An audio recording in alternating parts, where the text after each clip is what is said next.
আলুর দম, এই আমার ভাগ্নি খাচ্ছে। এই আলুর দম না, এটা হচ্ছে কি পোলাও, পোলাও। এটা হচ্ছে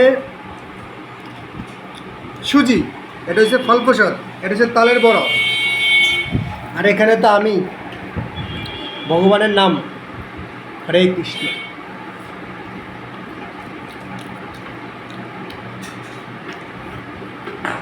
রাধা অষ্টমীর খিচুড়ি, বুনা খিচুড়ি, বুনা খিচুড়ি, পোলাও বলে এটাকে, পোলাও, তাই তো?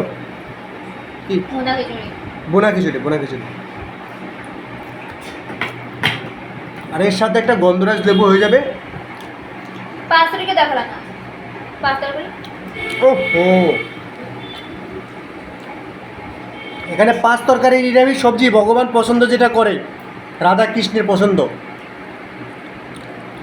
মোচা, কলা, আলু, তারপরে সিম, ফুলকপি, বরবটি, অনেক কিছু।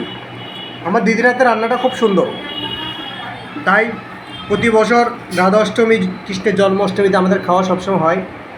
আর আমি তো একটু রসিক, ওই এক বাটির মধ্যে অর্ধেক খেয়ে নিছি, এগুলো সব খেয়ে নেব। আমার 2 কেজি চালের খিচুড়ি হলো কোনো ব্যাপার না, সব খেয়ে নেব। আমার খেতে ভালোবাসি সব। তো ভগবানের প্রসাদ অমৃত জিনিস, ভালো লাগবে না কেন? খেতে পারতো।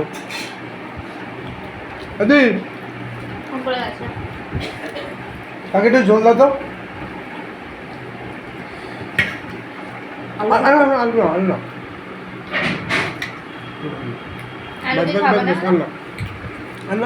না, না।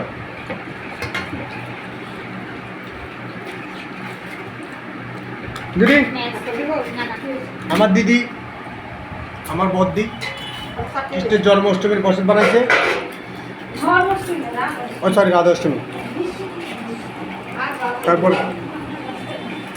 আমার বাগনি এখন পাপড় খাচ্ছে একা একা। Tata tata tata. তো আমার দিদি তো শুধু এখন লুচি আলুরদম নিয়ে ব্যস্ত, এখন বাগনির পায়েস দিচ্ছে। ও চাটনি। আমি তো একটু বেশিই বলি, আমার তো বলার কোনো শেষ নেই। হ্যাঁ, ঠাকুরের নামে। আরে কি পড়ে গেছে?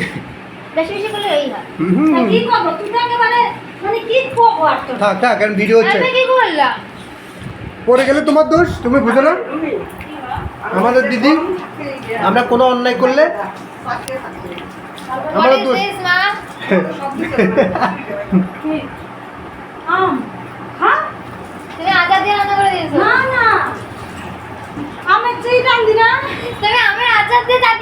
আমাদের দিদি অন্যায় করলে কোনো অন্যায় হয় না, আর আমরা অন্যায় করলে 1000 অন্যায় হয়ে যায়। তাই বললাম, বেশি কথা বললে দিদি মারবে। ওকে, ঠিক আছে, টাটা, ভালো থাকবেন, শুভ রাধা অষ্টমী।